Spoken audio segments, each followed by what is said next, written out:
അപ്പോൾ ഞങ്ങളെപ്പോലുള്ള ആളുകൾ പറയും യേശുദാസിൻ്റെ കാലത്ത് പിറന്നത് വലിയ അനുഗ്രഹമായി, കാരണം അദ്ദേഹത്തിൻ്റെ പാട്ടുകൾ കേൾക്കാനുള്ള ഒരു യോഗം ഉണ്ടായി. പക്ഷേ യേശുദാസ് അല്ലാത്തൊരു ഗായകൻ അങ്ങനെ തോന്നണമെന്നില്ല, കാരണം അദ്ദേഹത്തിൻ്റെ കാലത്ത് ജനിച്ചു പോയതുകൊണ്ട് നമുക്ക് ഇത്ര അവസരമേ കിട്ടിയില്ലല്ലോ എന്നാണ് കരുതുക.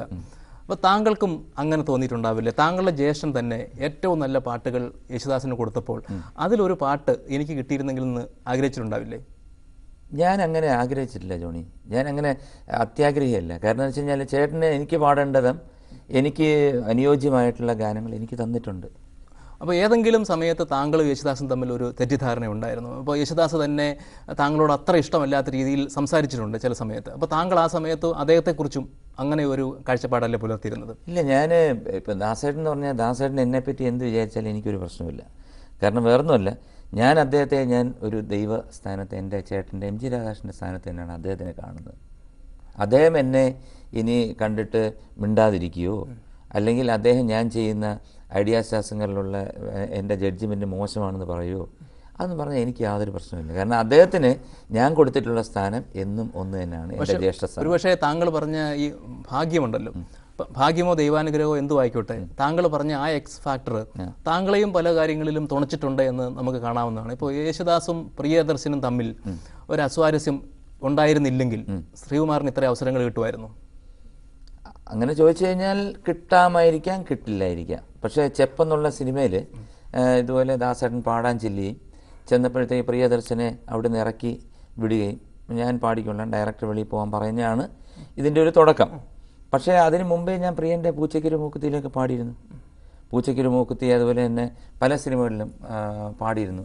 അപ്പം അതുകൊണ്ട് അതൊരു കാരണമാണെന്ന് പറയാൻ പറ്റില്ല, എങ്കിൽ അതൊരു കാരണമല്ലേ എന്ന് ചോദിച്ചു കഴിഞ്ഞാൽ ചിലപ്പം ഇമ്മീഡിയറ്റ് ആയിട്ട് വന്ന സിനിമകളിൽ അത് കാരണമായിരിക്കാം. അപ്പോൾ യേശുദാസിനും ജയചന്ദ്രനും ശേഷം ഏറ്റവും കൂടുതൽ ശ്രദ്ധിക്കപ്പെട്ട ഗായകരാണ് M G Sreekumar, Venugopal, Unnimenon, K G Markose. അപ്പോൾ അവരിൽ ഏറ്റവും കൂടുതൽ വിജയിച്ചത്, ഏറ്റവും കൂടുതൽ അവസരങ്ങൾ കിട്ടിയത് ശ്രീകുമാറിനാണ്. ഈ പറഞ്ഞ വേണുഗോപാലിനും മാർക്കോസിനും ഉണ്ണിമേനോനും ഒന്നും ഇല്ലാത്ത എന്താണ് ശ്രീകുമാറിനുള്ളത്? അത് ജനങ്ങളല്ലേ തീരുമാനിക്കേണ്ടത്. കാരണം ഞാൻ പാടിയ പാട്ടുകളുടെ വെറൈറ്റി എടുത്ത് നോക്കുക, അത്രേ ഉള്ളൂ. കാരണം ഞാൻ പാടിയിരിക്കുന്ന ഏതെല്ലാം മേഖലകളിൽ ഞാൻ ചെയ്തിട്ടുണ്ട്.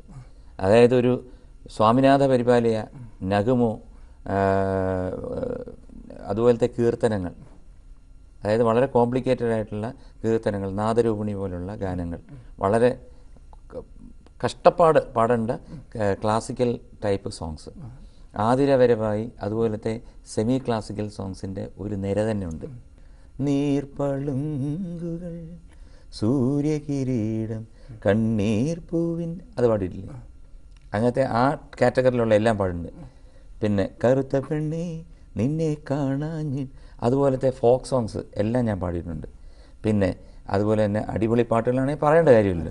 കിട്ടിയ അവസരങ്ങളൊക്കെ താങ്കൾ നന്നായി വിനിയോഗിച്ചു, അത്രേ ഉള്ളൂ. അപ്പം അവരെക്കാൾ കൂടുതൽ കഴിവുള്ള ഗായകനാണോ എം ജി ശ്രീകുമാർ? അതെനിക്ക് പറയാൻ പറ്റില്ല. എനിക്ക് തന്നിരിക്കുന്ന അവർക്കും കഴിവ് കാണുമായിരിക്കാം, പക്ഷേ അത് അവരെ പ്രകടിപ്പിച്ചിരുന്നെങ്കിൽ ഒരു പക്ഷേ എൻ്റെ മുമ്പിൽ പോകാം.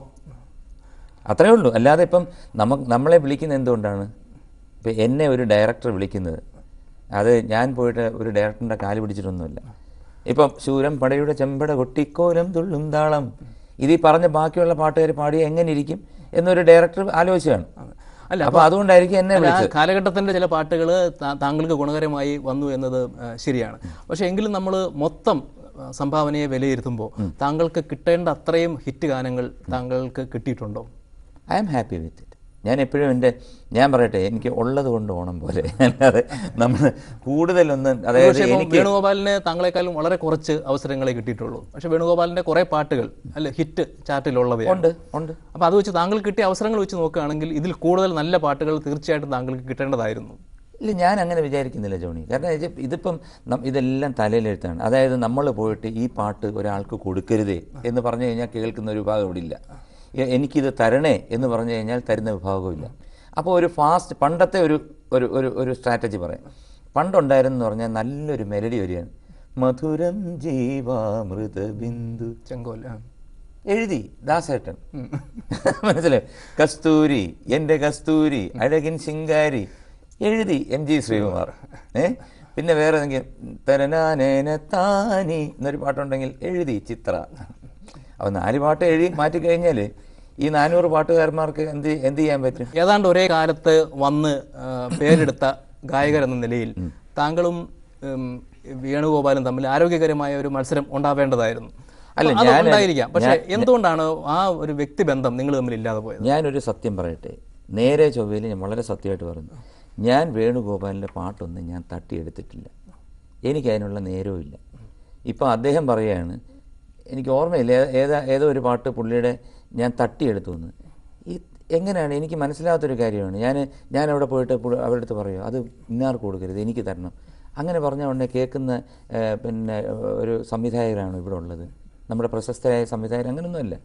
അപ്പോൾ അങ്ങനെയുള്ള ബാലിശ്യമായ കാര്യങ്ങൾ പറഞ്ഞ് ഒരുപാട് എന്നെ ഹർട്ട് ചെയ്തുകൊണ്ട് മാത്രമാണ് ഞാൻ റിയാക്ട് ചെയ്തത്. അതുപോലെ നാദരൂപിണിക്ക് അവാർഡ് തരേണ്ടതല്ലായിരുന്നു എന്നൊക്കെ പുള്ളി ഒരു സ്റ്റേറ്റ്മെൻറ്റ് പറയുമ്പോഴത്തേക്ക് ഈ 20 വർഷം പുള്ളിയുടെ മനസ്സിൽ എന്നെപ്പറ്റി ഇത്രയും ദേഷ്യം വെച്ചുകൊണ്ടിരുന്നോ എന്നൊക്കെ നമുക്ക് തോന്നിപ്പോകുന്നു. അതിൻ്റെ ആവശ്യം എന്താണെന്ന്. പ്രേം നസീർ യേശുദാസ് എന്ന് പറയുന്ന ആ ഒരു ജോഡി ഉണ്ടല്ലോ, നായകനും ഗായകനും. അതുപോലെ പിന്നീടുണ്ടായത് മോഹൻലാലും ശ്രീകുമാറുമാണ്. ആ അവസരം ഒരു പക്ഷേ വേണുഗോപാലിന് നിഷേധിക്കപ്പെട്ടതിൽ ശ്രീകുമാറിന് പങ്കുണ്ടെന്ന് തീരുമാനിച്ചത്. ഞാൻ ചോദിച്ചോട്ടെ, ചിത്രം എന്നുള്ള സിനിമയിൽ പാടിക്കഴിഞ്ഞപ്പോഴത്തേക്ക് ജനങ്ങൾ ആണ് സ്റ്റാമ്പ് ചെയ്തത്. അതിനകത്ത് വേറൊരു ഗായകൻ അസൂയപ്പെട്ടിട്ടോ ഒന്നും യാതൊരു കാര്യമില്ല. ഞാൻ നേരെ ചോദിക്കട്ടെ, വേണുഗോപാലിനോട് താങ്കളുടെ ഉള്ളിൽ കാലുഷ്യമുണ്ടോ? ഒട്ടുമില്ല. കാരണം ഞാൻ ഒരു കാര്യം പറയട്ടെ, വേണുഗോപാൽ നല്ലൊരു സിംഗറാണ്. പുള്ളിക്ക് ചില പാട്ടുകൾ പാടാൻ കപ്പാസിറ്റി ഉണ്ട്. ആ പാട്ടുകൾ പുള്ളി നന്നായിട്ട് പാടും. നേരെ മറിച്ച് ഒരു അടിപൊളി പാട്ട് അല്ലെന്നുണ്ടെങ്കിൽ ഒരു ഭയങ്കര ക്ലാസിക്കൽ സോങ് കൊടുത്താൽ അദ്ദേഹത്തിന് ബുദ്ധിമുട്ടാണ്. അതുകൊണ്ടാണ് എം ജി ശ്രീകുമാറിന്റെ അത്രയും റേഞ്ച് വേണുഗോപാലിന് ഇല്ല എന്നാണ് ഉദ്ദേശിച്ചത്. അങ്ങനെയല്ല, അദ്ദേഹത്തിൻ്റെ റേഞ്ച് കാണുമെങ്കിൽ അദ്ദേഹം അത് പ്രകടിപ്പിക്കണം. അല്ലാതെ വെളിയിൽ നിന്നിട്ട് പിന്നെ അയാൾക്ക് ഇത് കിട്ടുന്നു എന്ന് പറഞ്ഞ് മുറിപ്പണക്കം പറഞ്ഞിട്ട്. താങ്കളിപ്പോ സംഗീത സംവിധാന രംഗത്തേക്ക് കൂടെ വന്നു. അപ്പൊ സംഗീത സംവിധായകനായ എം ജി ശ്രീകുമാർ ഗായകനായ വേണുഗോപാലിനെ കൊണ്ട് പാടിക്കുമോ? അതൊരു കുഴക്കുന്ന ചോദ്യമാണ്. കാരണം അദ്ദേഹത്തിൻ്റെ നിലപാടുകൾ മാറ്റിയാൽ തീർച്ചയായിട്ടും ഞാൻ പാടിക്കും. കാരണം അത് ഞാൻ ഈ പല പാട്ടുകളും പുള്ളിയുടെ തട്ടിയെടുത്തെന്നല്ല പറഞ്ഞു. അപ്പം അങ്ങനെ തട്ടിയെടുത്ത ഒരു ക്രൂരനായ ഞാൻ അദ്ദേഹത്തിനെ കൊണ്ട് പാടിക്കണമെന്ന് ചോദിച്ചു കഴിഞ്ഞാൽ നമ്മളൊരു ഗായകനെ തിരഞ്ഞെടുക്കുന്നത് നിലപാടുകൾ നോക്കിയല്ലോ, അദ്ദേഹത്തിന്റെ കഴിവ് നോക്കിയല്ലേ? കഴിവ് നോക്കിയാണ്. പക്ഷേ വേറൊരു കാര്യമുണ്ട്, എപ്പോഴും പരസ്പര ബന്ധവും അങ്ങോട്ടും ഇങ്ങോട്ടുമുള്ള വിശ്വാസവും സ്നേഹവുമാണല്ലോ അതിനകത്തൊരു ഒരു ഫാക്ടർ. അതായത് ഗിവ് ആൻഡ് ടേക്ക് എന്നാണ്. അതായത് എന്നെ മോശമായിട്ട് പറഞ്ഞിട്ട് ഞാൻ വിളിച്ച് പാടിക്കണമെന്ന് ചോദിച്ചു കഴിഞ്ഞാൽ ഞാനൊരു ജീസസ് ക്രൈസ്റ്റ് അല്ല, എങ്കിലും ചിലപ്പോൾ പാടിച്ചേക്കും. ഞാൻ വളരെ വ്യത്യസ്തമായിട്ട് ആലോചിക്കുന്നൊരു മനുഷ്യനാണ്. കാരണം ഞാൻ എൻ്റെ തീരുമാനത്തിൽ ഞാൻ വിവാഹം കഴിച്ചു. എൻ്റെ തീരുമാനത്തിൽ കുട്ടികൾ വേണ്ടാന്ന് വെച്ചു. ഐഡിയ സ്റ്റാർസ് എന്നാൽ ഫസ്റ്റ് കിട്ടിയോ സെക്കൻഡ് കിട്ടിയോ പുറത്ത് വരുന്നൊരു വ്യക്തി എവിടെ എന്ന് ചോദിച്ചു കഴിഞ്ഞാൽ ഒന്നും പറയാനില്ല.